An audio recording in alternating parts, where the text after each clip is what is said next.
cold enough. No, you're not to touch them, do you hear? My poor chirrupy friends in the frost. Snow, most likely. The frost is hard enough without your claws. Here, my dear, in solid print, mild for the season, perhaps some snow in the south. Shh. What for? Tipsy, there's look, flinching. So? We don't like loud noises, do we, Tip? Was I shouting? Even the clock is noisy. Cannot keep still. It is walking towards us. Tick-tock, tick-tock. That slow, fat fellow walking towards us in his iron boots. Noisy thing. 41 minutes. I am alone most of the day. So? We keep separate a good deal. Yes. That is why you think I'm shouting. Well, now you are not. I wanted to reassure you What about?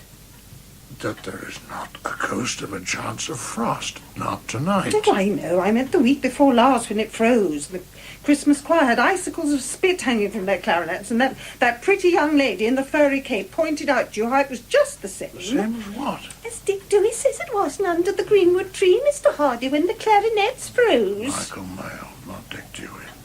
An icicle of spit hung down from the end of every man's clarinet span long. We had no fingers at all. Now you have it off, Pat. Flattered she would be, even if she did get the name wrong. She did not. She said Michael Mayo. She had it right. Read the book 3 times. Tess 5. She was bright. Keen. Did she not get Tess by the 4th time, then? Brisk-thoughted. Distantly related to Lord Stavardale. The pretty red-lipped girl? The young woman at the concert. Then she reads too quickly. I read slowly and always get it straight off. Not altogether a bad-looking girl. I told her we were acquainted, of course. You and I? With Lord Stavardale. Under the greenwood tree who loves to lie with me. Tip's purring, he likes Shakespeare. Now there's a pure writer, You're Tip. stroking him. He's happy. Ring for tea, shall I? I'll ring. No, leave the servants. Why? It's hardly fair. Well, what isn't? Well, this night of all nights, they're marking it memorably, I'm sure. Pay them enough. You don't want cocoa? Why should I? Oh, you're always wanting cocoa. Oh, Tip will move and spill it. Tip must go outside. I want him to stay. But to hear the bells, to raise a toast. He's always happy on my lap. Please raise your bowls of cream to the 20th century, and may it be kinder-hearted to all animals, especially mice, that they may grow plump.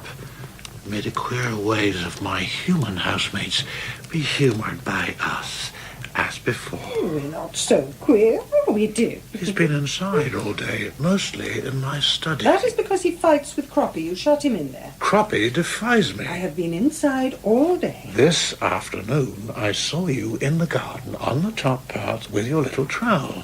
You were dressed in your dark green cape and that picturesque hat. 4 o'clock, as usual, could set my watch by it. Oh, then. Yes, then. Too quick. I saw you. It's too quick to count, like a cuckoo in a clock. Pop, sit around. You stopped and bent down and dug about for some minutes with the trowel, and you have a It throat. did not strike me as outside. Not in the bottom of the sea way. I did not get that bottom of the sea outdoory feel. Everything is managed so differently out of doors. Well, you breathed, presumably, your lungs very damp and raw for the lungs. It's another world out of doors, like underwater. Well, you must not go out, not until it dries up. Comfortless. It simply is. It's all around you. Nature. Well, of course it's nature. Impulsive, self-willed, cares not for the decencies. It's very dark, too, half the time. We should get the critics onto nature, to howl and boo. The other planet does not go dark. It has 10 moons, and sweetness and light. No Catholics, agnostics, or dogs. I like dogs. Won't you miss me there, on that nice planet of yours? You used to laugh. I still do. I've not heard you laugh. We are not together enough. Yes, that's it. I did make you laugh very much in the old days. Not together enough for you to hear, I meant.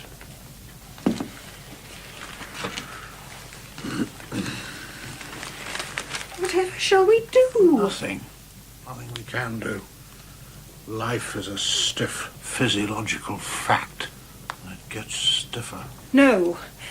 No, you're always so large and gloomy. I mean now, in the last 33 minutes, we cannot get to the end like this. Like what? We must do something memorable. Oh, is it the end then? Good gracious. Is the last trumpet about to blow? Well, there's no announcement.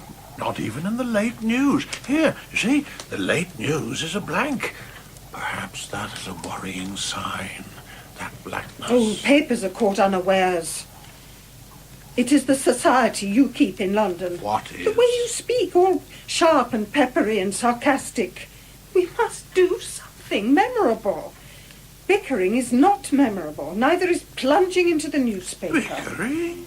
We're not bickering. Aren't we? No. At it again. What am I at? You are shouting. Good gracious, woman. Do you wish me to retire to my attic, Mr. Thomas Hardy? Don't call it that, and don't call me that. Anyway, we are doing embroidery, watching the fire. Most of humanity's grand ideas came from watching the fire. Infinitely better than many sorts of doing. We're not hurting anyone. Not shooting or blasting or maiming. Why should we be? We're not being foolish either. How's your headache? Better. Good. And how is the Queen? Dying. So serious. It is the end of everything, then. It's the end of a queen, that's all. This century, so near to death. It is everything to us, who are of it, its children. Everything. This century. Moneybags, cant, soot, hubbub and ugliness. If all that ends in half an hour, so much the better. We strove after better things. London society is all in black. The papers are full of dead young men and Oh, columns. that's the war, that doesn't count. This has gone on much longer than... I saw a soldier's widow, a genuine one. She was weeping outside the druggist's. He fell at the entry into Pretoria. She will go on weeping in her private heart until the heart stops. Then the fellow will be forgotten. The war will be forgotten eventually. Wars are like snowstorms, exciting at first and then dismal and going on and on. Perhaps she will die at midnight. Her Majesty. Frightening. History is never so convenient, Emma. If you want, I can read to you from the graphic. Why? Oh, A poem? By you? yes. Yet another? Well, it is neutral, an occasional poem by the century's deathbed. 30 minutes of life. Does a century groan horribly when it expires? It has a thrush in it, a little bird, a darkling thrush, the poem. No. Croppy killed one yesterday, a field fair. He's wicked, is he not, Tip? Fighting and nipping and killing little birds. No animal is wicked, Emma. Oh, I do not mean wicked. He's merely defiant. You have killed wasps. Ah, no. You say no animal is wicked, yet you have killed wasps on the point of your breakfast knife. At breakfast, crushed them. On the flat. The flat? With the flat of the blade, not the point. Well, they're vexing. Wasps are vexing. Vexing? Yes. You judge a creature capitally because it vexes. It stings. People die sometimes. How selfish. Well, it is. Snakes. I am intimate friends with snakes. Yes, you are. Literal snakes, Emma. In my infancy, very hot day, Mother found me asleep in my cradle, a large snake curled upon my breast. Here. It was comfortably asleep, and so was I. Did she scream? It had crept into the house from the heath. It was a wilder place than our spot. You never told me that. In the days when you did. It is the sole thing I know about my infancy. Snakes are devilish. They have a self-consciousness. If someone says so, my dear. I say so. Snakes are not to be trusted. Are we to be trusted? I hope so. Humanity in general. Humanity is very vexing. Like wasps and gnats. To the vast face of the all-powerful, of course, we are only The gnats. vast imbecility does not even notice us in a fit of drunkenness. His great plan is too lofty for the likes of most. There's no plan. Ask the trees. I ask the birds. You talk to them, chatter endlessly. You do not ask them, you do not listen. They come to me when I call, straight to my attic window. Flocks of them. Whole flocks. I have names for each of them. Ask the birds next time. What do the trees say? Nothing. That is the point. They are mute, our trees. Pensive. It's very eloquent. They and the rest, the grasses, the pools, the flowers, the animals, they wonder why they are there, that's all. Why they are there at all.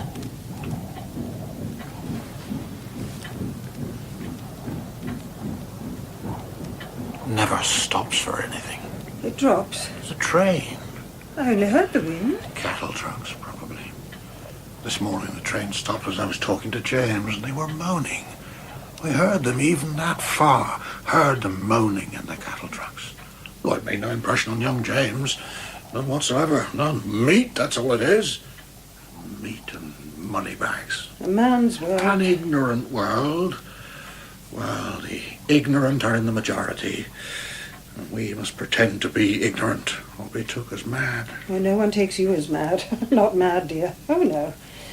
Not like my poor brother. You know what you do. It is all very deliberate. Well, they take me as what, then? I don't know. And you? What? Well, how does his long-suffering wife take this dreadful Mr. Hardy? What? Imprudent. Imprudent, good gracious. Why does everyone say what they do not believe? Why not say, grimy? Is that not what they said? Grimy. I knew you would shout. For other men it would not be shouting, who do not have your voice, but for you it is shouting. What's wrong with my voice? There's nothing is wrong with it. It is just very quiet. Well, then. Is it very quiet? Is it? I'm glad you do not have a manly voice. A booming voice would be intolerable. What did you think it said before? Quiet? Before what? Well, when we first met. For instance, did you think to yourself, oh, what a queerly quiet voice this young Mr. Thomas Hardy bears? Did you? Your voice was not all my first concern then. Not then. Everything was far too romantic. I can still hear the gulls and the wash of the wild sea against the cliffs. Your voice was quite drowned, I should think, by the romantic wash of it all. Quite.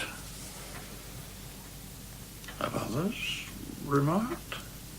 I expect. Why should I be interested? I scarcely notice it as queer after 30 years. Do you notice mine? Do you notice my voice? When you call to me, suddenly, I suppose. Yes. When you call to me. There is great evil about it, very threatening. Listen. Can you hear it in the wind? I can.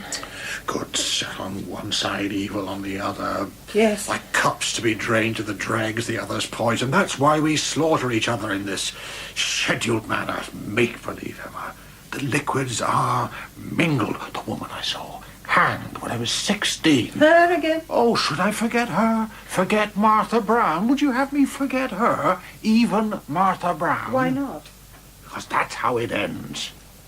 With an execution, a young woman wheeling half round her back in the misty rain. That's how the genteel howling ends. With a handsome young woman strung up. You're moralists. So handsome, was she? Lovely hair, thick, loose, long, wringing wet. Up high on the scaffold she stood, and then the hood slipped on, features through it, clinging. Elizabeth Martha Brown, clear from where I was watching, up in a tree, my friend and I. Clear view. Good gracious, that was extraordinary. Her face emerging through the damp cloth. And that thud of the drop. She wheeling half round and back, and a fine figure she had, up against the sky. The black silk gown that Calcraft had tied close to her body, ever so tight, that set her figure off, along with the wetness. Nervous, Calcraft. He'd forgotten to tie it first time up, and she'd have been exposed, so up he goes again and ties the gown very close. I can hear the rustling of it, the rustles it made in the wind. Close my eyes. Hear it. Naked beneath the smart women's flounces in church that brushed the front, the pews. Just so did she rustle as she passed us, calm as a cucumber, on her way to the scaffold. A good woman, calm. She killed her husband. With a wood chopper. But there was a reason. Found him with a local woman. That was it. She lied. He only married her for money, that was very clear. 20 years older than him she was. But she lied. That's what did for her. Said his head had been stoved in by a horse. If only she hadn't lied. She might not have been made a lascivious thing of. Lascivious? Lascivious. Hanging lascivious? No. A tragedy. I remember when you did not always correct me. I am not correcting you. It is not that I am always right at all, but I have always felt the very real presence of it, an unseen power of great benevolence. We two are quite... At all? worn out. Everything is worn out. Our poor planet worn right out. Some unregarded trifles of beauty and innocence, but the architecture's gone. Very slow business, civilization. My headache. You must not sit in draughts. Outdoors there's only gusting, never drafting. Oh, that's strange. Especially strange when one thinks of woods. A great deal of headaches are really rheumatism. Earache too, I suppose. And heart. The heart is not in the head, my dear. Mine is. My dear sweet sister. She had one. A boil. In her head, she said. Swelling bigger and bigger. Oh, Leon Solent is very draughty. That was not draughts. Death, that was. Estuaries are much draughtier than the sea. I have no real sweet, attentive relatives to rely upon when it's my turn. Me? Only I will go first. By my troth, Nerissa, my little body is weary of this great world. I did read her Shakespeare. The brain's the last to know about dying. The body's sick of it all, but the head continues to press itself on. The brain breaks down first. A broken down brain will no more notice than the fit one. I might look at your lunatic brother, withered frame and yet scribbling away at that mad epic poem. He of his. wept about my poor sister. Through all his confusion, he still wept. Oh, dear. Oh, we cannot have an evening together without someone dead popping in. I'll ring for Cocoa. Well, it mounts up, Tom, and up in a great heap. Shall I ring? Bessie, she will be enjoying herself. Let her enjoy herself. It would not surprise me if the house was empty. Perhaps even we are not here. Perhaps we are phantoms ourselves. Perhaps this is the start of the 21st century, and we are phantoms. You're much too solid me to be a phantom. You could be one. You are half phantom. Certainly the eminent half. Look at the clock. Is it time? A foggy finger upon it, like a moth setting the hands, moving the minutes right. And my great-uncle's chair, over there, the ghost of hands upon it, upon the carved knobs, hands upon hands, growing pale and paler. And a glowing face by that tinder box, and phantasmal forms in the glass of the bookcase. No, you're frightening me. Stop it. But I see it thus continually, Emma. Oh, you're like no other man. Know yourself as you were. I was always thus.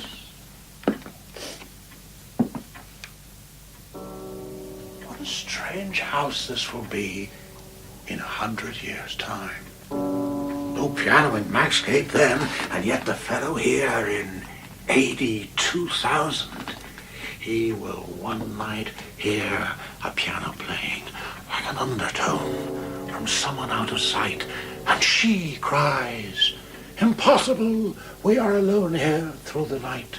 Something stirring the parlor door, a figure on the stair, there. Well, all is strange. A strange house. Maybe you some sight, sense, or intuition of what once happened here. The house is old, they've hinted.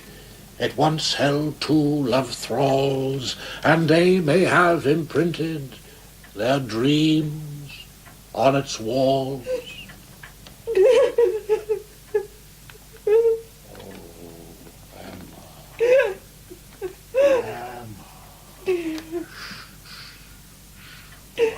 Quiet now. Oh, quiet now, Dorp. It does surprise me that you've not broken down. I mean, not more than... I worried dreadfully, Emma, that you would be laid up after your sisters, that you would break down completely. The household machinery all thrown out of gear, as before. Your handkerchief. Well, we bicycle about a great deal. You do. It doesn't weaken you. That is very queer. Well, not bicycling, of course. That is very strengthening. But when you do not take a tumble. Although I do think your veins have varicose owing to pressure of the pedals pushing on them. One can feel it right up to the hips, the pressure. It is hardly what we were made for by the all-powerful bicycling. One's dying relatives, I mean. Tending the dying, anyone, not necessarily one's intimates, it does not weaken you at all. It's stronger, in fact. You feel much stronger tending. It's very queer, really. Dying is not false. It is false things that bring a man down. False things? Feigning. You're looking at me. From your very centre. I will look away then. You look at me with an angle to it, usually. If at all. We keep separate a great deal. Better not to look at all, perhaps. Men do not look at their wives after 50, except to regret. I'm reading Ibsen. Pathetically powerful and true. Oh, sit down. You're too tall like that. Oh, my word. Only 15 minutes. I've not seen. We are doing nothing memorable. 17 by mine. Oh, should we not be? What? Dancing. Oh, would I were a dancing child. Oh, so quiet. You like quiet? In my attic, I like it. Not even the dinner bell reaches me there. Oh, sweet refuge and solace, my attic. Apartment is better. You're not an old trunk. Boudoir, where not a sound scarcely penetrates. Boudoir is vulgar. It is not what your admiring ladies call it. Vulgar. Eerie, then. Is that not where eagles nest, in an eyrie? Eagle's not right. For you. Oh, for you it is. Crouched and beady-eyed, bald head and thin neck. Vulture. Oh, I hope not. I do not like it so quiet down here. Not on this night. I did imagine a great ball in a sort of Waterloo way, and fireworks and thousands of Vauxhall lads. Well, as a young woman thinking of it. Of this night? I did, before we met, many times since. It was painful to imagine us old, but we still danced, swaying through the crush and the bright lamplight and the carpours and the cold. I forgot the cold. Dances in the summer are ill-smelly, like narrow alleys. Too shy for such parties these days. Anyway. The last time I danced, 5, 6 years ago. The Pitt Rivers do. Rushmore, that big moon on the green there, by the llama tree, the polka mazurka and schottische mainly. Oh, yes. With coquettish Lady Grove. Yes, a few turns with Lady Agnes. Greensward is not so springy as it looks. My knees were very stiff for days. That was the last time. Not quite the last time. Most like. It was picturesque with all the lamps and thousands of them and the moon flat and orange, and her decolletage was extreme. I don't remember. Admired for her beauty, Lady Grove, which I can quite understand. Her writing, too. Too many nice minds about with nasty ideas. They sneeze over my name and hold it to the fire to disinfect it like a letter. I'm not sure whether that does disinfect anything, if it is not burnt right up to ash. Dancing. Aye. There is an age for all things. I was as lively as a moth. Right so. As a little boy, I would weep. Dancing. I'm sure. Take Tom without check. That is certain. Fat fellow coming. We do not change. Time is as wind and as waves are we. Not a little vulgar, like boudoir, to cite from your own verse. Not mine. Oh, for once. Swinburne, very apt and beautiful. I dare to tell him so when I called on him last. Time is as wind and as waves are we. Makes me think of the Beany Cliff and riding my mare to the very edge of it. And we looked down, far down, over the edge of the caves where the seals... You were very close to the cliff's edge, right on it. 30 years ago, and you gripped the chair in front. I was frightened. You cannot trust an edge. You rode her right up to the sky, it seemed, and laughed at my anxiety. Foolish. You did not correct me at the time. Oh, I was a blockhead. In all things? Probably. Mr. Swinburne's would be a very high wind, of course. High winds pleased me. I would sit in the saddle at the edge and be buffeted. I was fearless, and spray and the mane under my fingers whirling and burying my face in it, and spindrift from the dash of the waves far below. Now I am shy. Wild enough on your bicycle. Wild?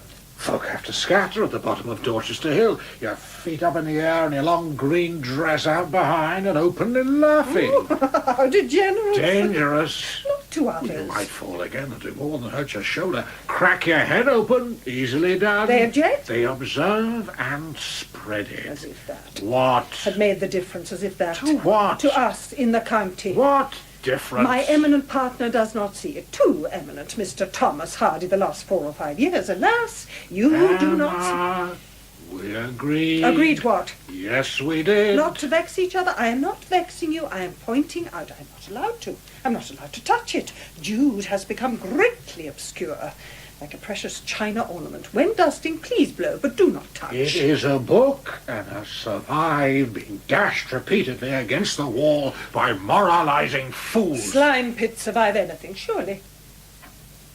Poems, too. Poems written to please others, or himself, but not his wife. Not me. Far otherwise. Other vexations. I do not wish to see you break down. Fall down, you That said. was your bicycle. I would gallop. Oh, not on my bicycle, of course. On my mare, my beloved mount. It's in my blood, really. I'd scamper about on my beloved mare, and in the rain, I didn't mind the rain and the wet, and you wouldn't have liked it, Tip. I would go all about and up and down the hills with the rain all down my back and my hair loose and floating off like a flag behind me, and the villagers would stop. They would stare at me. They thought I was wild. I won't break down. It will take more than books and your lady this and that. I wish sometimes I was underground. He'll have softening of the brain if he goes on as he does, and the rest of the world does, won't he, my precious? I regret to repeat, but you are bound to let it go like that on the hill.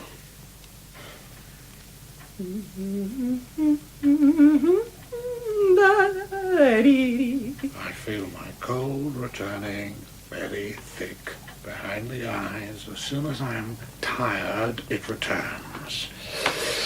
The fire. I can build it up. It's hard. With your throat, you must keep your neck warm. Where are you going? To bed. Dizzy. You are going? Aunt. There. The bells. I heard them. It is not midnight. It's those silly young fellows who ring them early just to be first. It's very bad luck. Ill-trained as children. Why are you going. Why? Yes, why? It is really very cruel. Hardly cruel. My poor late sister, she said that what is so very cruel about dying is that it is not Benedict at all, because it is all alone. No one holds your hand, even if you're a little child or a little pet. And one must cross the bourne from which and so on, utterly on your own. I do not wish to be on my own. If we had been blessed with children, even one. We were not. Not even one. Not even a half. So, that is that. And you're not going to die, Emma. Certainly not before I do. I don't like your silences. Never did. They are so full of rooms. No. Not rooms. Much too deep. You're much too deep. I found out so little about you. You being reserved and very quiet. But I had faith. I took you in a simple lump of faith. Like the Bible, a simple lump of faith. I'm not the Bible, Emma. Oh, don't I know? Where are the lamps? Where is the memorable thing? Da-da-da-da-dum-da. We'll sing, we'll dance. I'll sing the songs from our courting days. Dance? No, my knees. Your knees were bad that time. Which time? After the dance. Not the lavatory party, that was before. You danced one more time after that. Yes, you did, a year or so later. The Imperial Institute. Very lovely. The gardens of it, and scented with blossom. It wasn't a dance, it was a concert. An open-air concert, not a dance at all. But you took it into your head, too. You really must take more care of your knees, you know. Oh, then. Just a turn or two. That doesn't count. You had rheumatism. Just a turn. Still, you must take care of your stiff knees. Lady Grove being too lovely and young. How could she understand about your knees again, and my shingles still hurting? So I could not go running up and stop you, though, could I? I watched you along with everybody else. All the well-behaved people, the promenaders, standing and wanting just to listen to the Blue Danube waltz that can be just listened to. And there you were, twirling and swirling about. They thought you'd been drinking, of course, you and Lady Grove, who was laughing. She was showing her teeth, not quite white enough to show. A daring, peppery sort of person who shows their teeth when they laugh. And I could only think of your knees, your poor knees. I got you some oil. That impulse. I like dancing. So do I. In memory of the time before. That's all. Never again.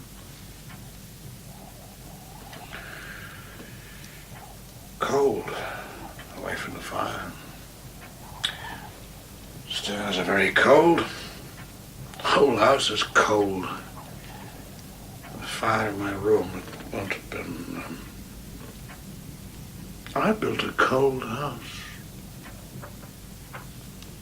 Then come back to the fireside. We shall laugh again and sing. I will play something on the piano, a jolly mazurka, and very late we'll eat mashed potatoes like cream. And at dawn the sun will come up for the very first time. Come back, Tom. The warmth is here. You'll catch your death.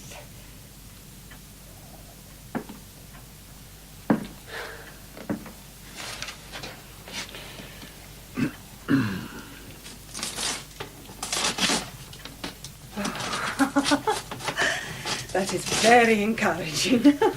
Heat is so encouraging. Tip is very encouraged, aren't we, Tip? We must make our New Year resolutions before midnight, before the shy little clock hides its face behind its hands. 6 minutes for the little bit stretch.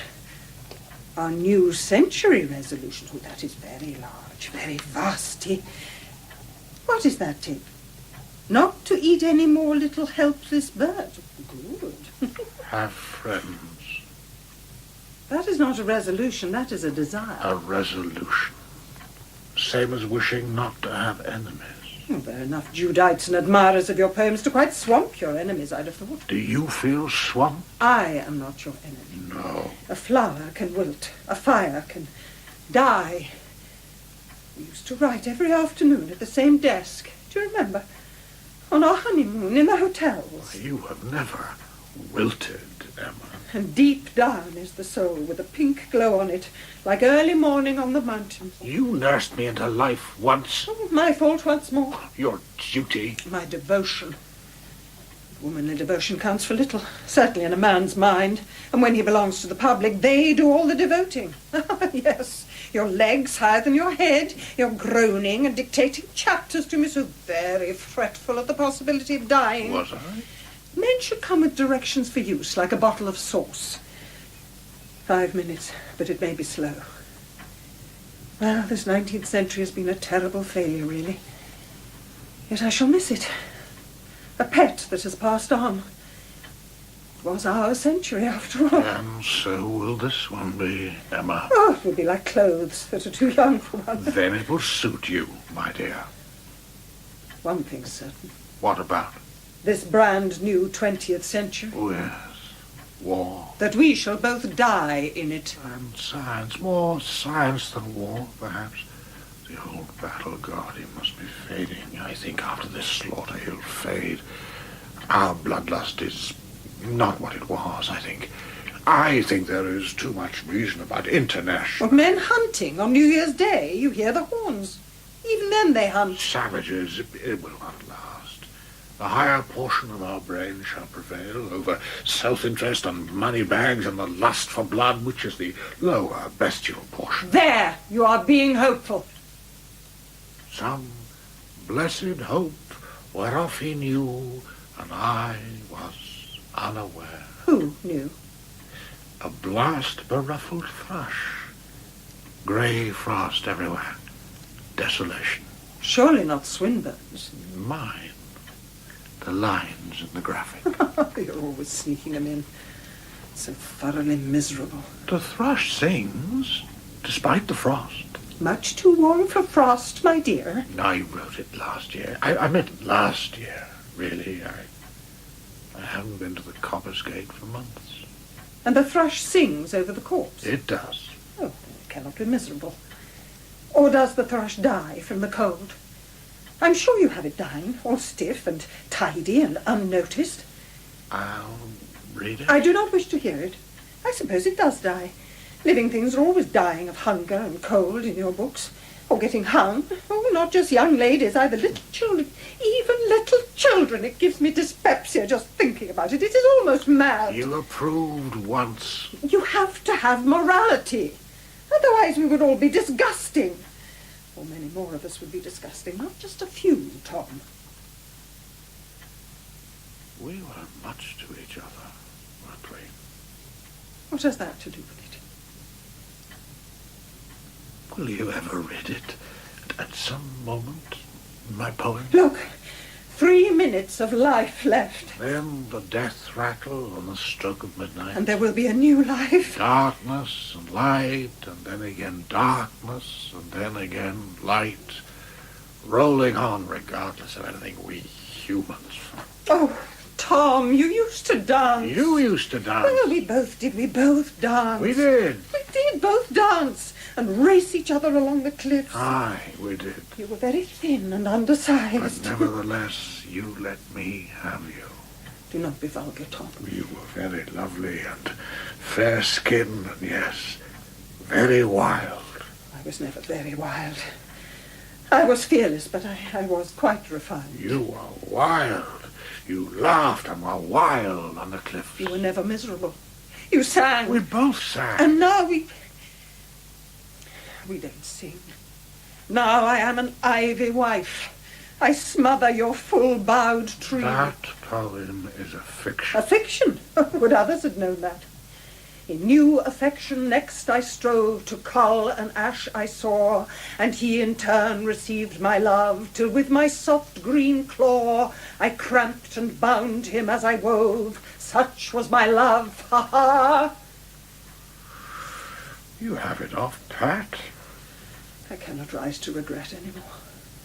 One must not expect men after 50. I'm already 60. Oh, worse and worse it gets. I knew myself once. You believe you did. Youth always believes it does. I believed I did then. We were cheerful. Perhaps my mind will go like my poor brother's. Well, not necessarily. Madness is not always ancestral. Ancestral, like a coat of arms. The irregular function of certain mental nerve tracts. Play me something. Play? Pick up your fiddle over there and tweedle. Tweedle Something what? memorable, something we danced to once. The three-rigged ship, my fancy I lad. haven't played for some Oh, time. quick, 1 minute only, or is it fast? No clock is the same in this house. You're lame today.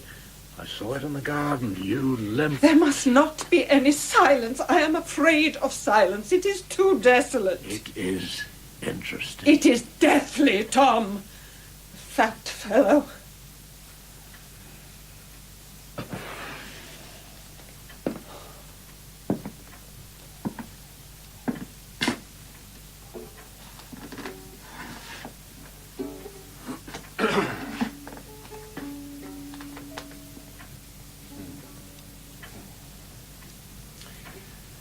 Lonely places in the country have each their own peculiar silence. And a fox, or the creak of a bough. Tweedle what you tweedled that very first time in Cornwall.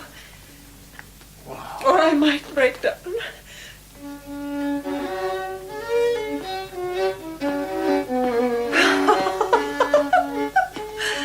Yes, you see. Oh, we are dancing again. Dancing, and the bells will ring. Oh, it is very memorable, is it not? Our dancing, and the birds singing, and sweetness, and light, and right to the very edge.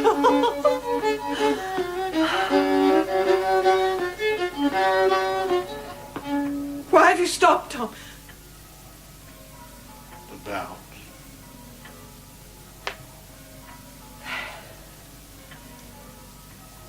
A new century, like a new pillow. 1901. With a nice fresh smell, like gathered flowers. We danced into it. Into the 20th century, danced into it. We'll tell them, didn't we, Tom? Didn't we? Saved it, we did save it from... Now we must sing. And I shall play the piano.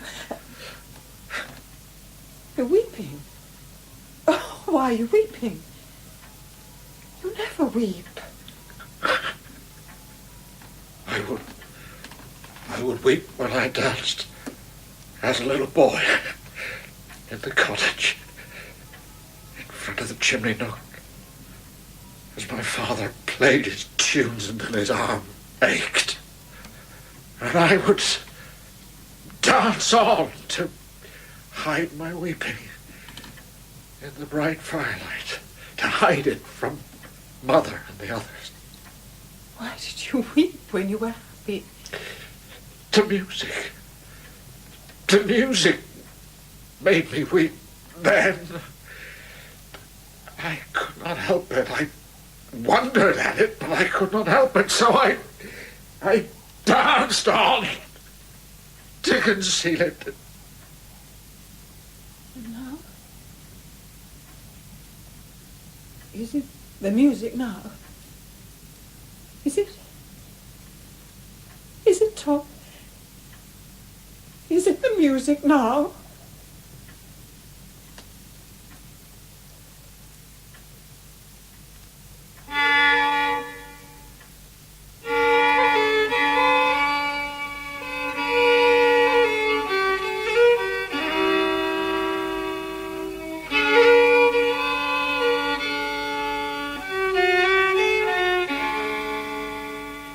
In Something Memorable, Tom was played by Patrick Malahide and Emma by Gemma Jones.